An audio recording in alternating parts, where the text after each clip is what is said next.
McTavish the Haggis. Oh, that's great. Okay, and oh, for Stuart and Duncan, may you always hear Scotland calling.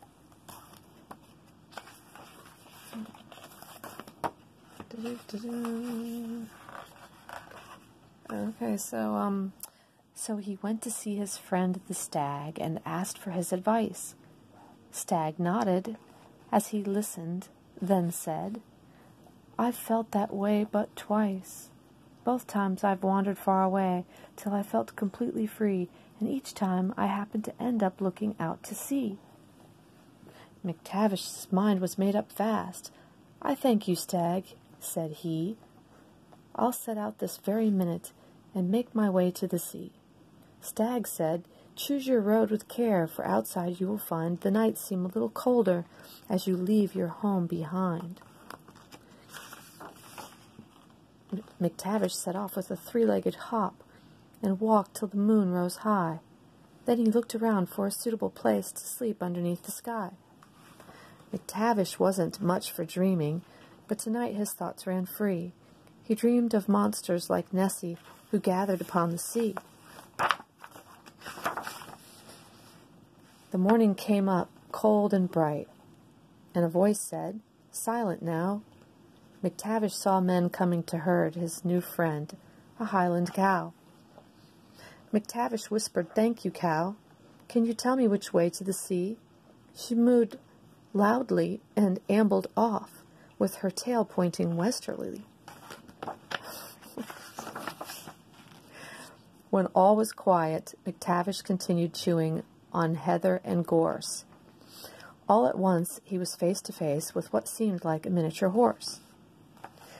"I'm Donald the Shetland pony," he said. "What manner of bird might you be?" "I'm McTavish the Haggis," McTavish replied, "and I'm making my way to the sea." "You're on the right road, but up ahead there's a mountain you don't want to climb, so go down the glen to the river and float to the sea to save time." McTavish dotted his cap and bowed, then took the pony's advice. But when he came to the river's edge, he found it ran cold as ice. Seeing no other way, McTavish stepped out when a salmon cried, "Hey, don't be daft. Get yourself some wood and string and build yourself a raft." As the salmon swam on, McTavish waved and began to search around. He spotted a broken-down cottage where both wood and string could be found. A voice inside said, "Aren't you a haggis?" On a bare bedspring lay a stoat. On a bare bedspring lay a stoat, or a stout. It's a stoat, it has to be a stout. Who listened to McTavish's story, said, "That bathtub would make a good boat." So he helped McTavish set sail and waved, and then went back to his slumber. The stoat was fast asleep by the time the HMS bathtub went under. A stoat. My goodness gracious. It was the last falls before the sea, and the tub slipped out of his reach. Suddenly, a giant wave came in and threw McTavish up on the beach. He was laying there, breathlessly gazing at the blue expanse of the ocean.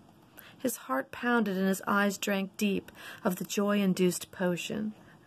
The hours passed and the sun set, leaving for a moment, it seemed, in amongst the orange-tinted hues, the tiniest hint of green.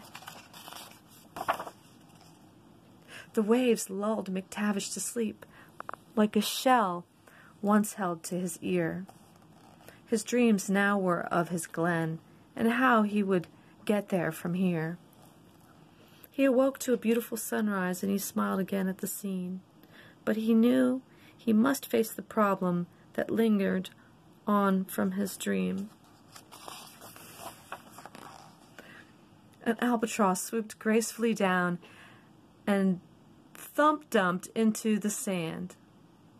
The bird was the prettiest flyer, who had never quite learned how to land. Her name, she said, was Allie. Could she be of some assistance? I wish you could, said McTavish, for I've walked a considerable distance. I wanted to look at the sea just once, and it was worth the walk, I know, but I need to get back home to my glen by the mountain topped with snow.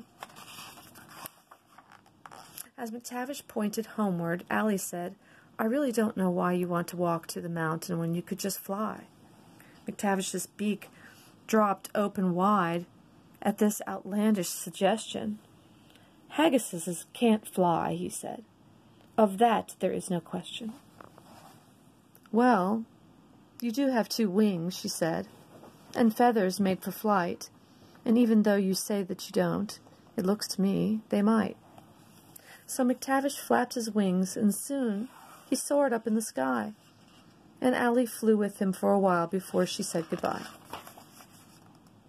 The sun was high and bright now, as McTavish flew home with the wind, and the Haggises gazed in amazement at the sight of their I wanted to say fair-weathered friend, but it says their feathered friend.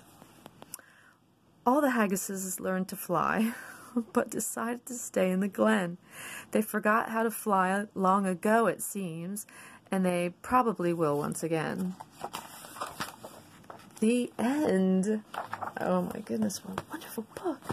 It's so nice. It was written by Norrie Smith and illustrated by Lester Scarborough.